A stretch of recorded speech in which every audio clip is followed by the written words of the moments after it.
l'ouverture de ce journal, nous recevons le ministre de l'Administration territoriale, de la décentralisation, porte-parole du gouvernement, pour parler de la situation sécuritaire de notre pays. Monsieur le ministre, une fois de plus, bienvenue. Merci. Et nous vous invitons pour la lecture d'un communiqué du gouvernement. Merci beaucoup. Au nom de nos plus hautes autorités, j'ai l'honneur de donner lecture du communiqué numéro 028 du gouvernement de la transition, un communiqué dont la teneur suit. La montée en puissance des forces armées maliennes, les FAMA, motif de fierté du peuple malien, se traduit notamment par des victoires éclatantes contre nos ennemis, ainsi qu'un contrôle de plus en plus efficace du territoire national et de l'espace aérien.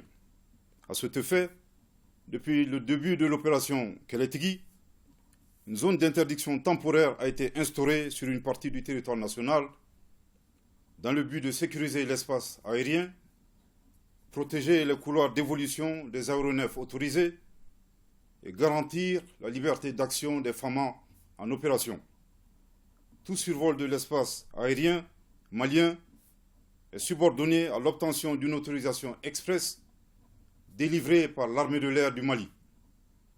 Le gouvernement de la République du Mali a constaté depuis le début de l'année plus de 50 cas délibérés de violation de l'espace aérien malien par des aéronefs étrangers, notamment opérés par les forces françaises, sous différentes formes, dont les refus d'obtempérer suite aux instructions des services de contrôle aérien, les falsifications des documents de vol, les atterrissages d'hélicoptères dans les localités hors aérodrome et sans autorisation préalable, les vols d'avions de renseignement et de drones évoluant à haute altitude pour se livrer à des activités considérées comme de l'espionnage, de l'intimidation, voire de la subversion.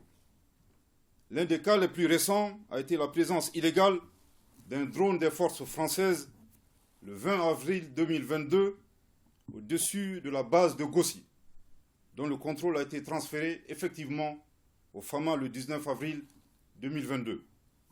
Le dit drone était présent à partir de 11h45 pour espionner nos vaillantes FAMA.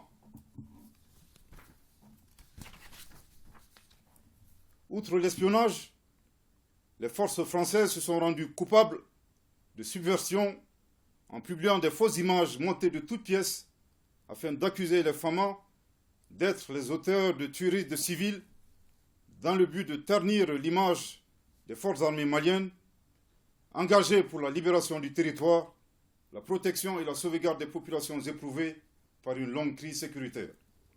Aussi, le 21 avril 2022, une patrouille de Mirage 2000 a survolé à plusieurs reprises et sans coordination préalable le convoi des FAMA en partance pour renforcer le dispositif de l'emprise de Gossi. Cette manœuvre s'inscrivait dans une dynamique d'intimidation de nos forces. Face à cette énième provocation des forces françaises qui ont été sommées de quitter le territoire malien sans délai depuis le 18 février 2022, le gouvernement de la République du Mali, tout en prenant à témoin l'opinion nationale et internationale, condamne fermement cette attitude des autorités françaises et les invite de nouveau à respecter la souveraineté du Mali.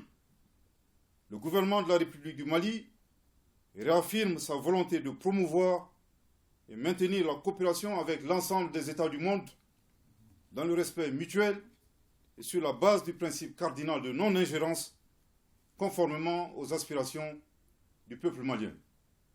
Qu'Allah bénisse le Mali. Bamako, le 26 avril 2022. Merci de votre très aimable attention. Merci bien, Monsieur le ministre. Je vous rappelle que nous étions avec le colonel Abdoulaye Maïga, ministre de l'Administration territoriale et de la décentralisation, pour la lecture d'un communiqué du gouvernement.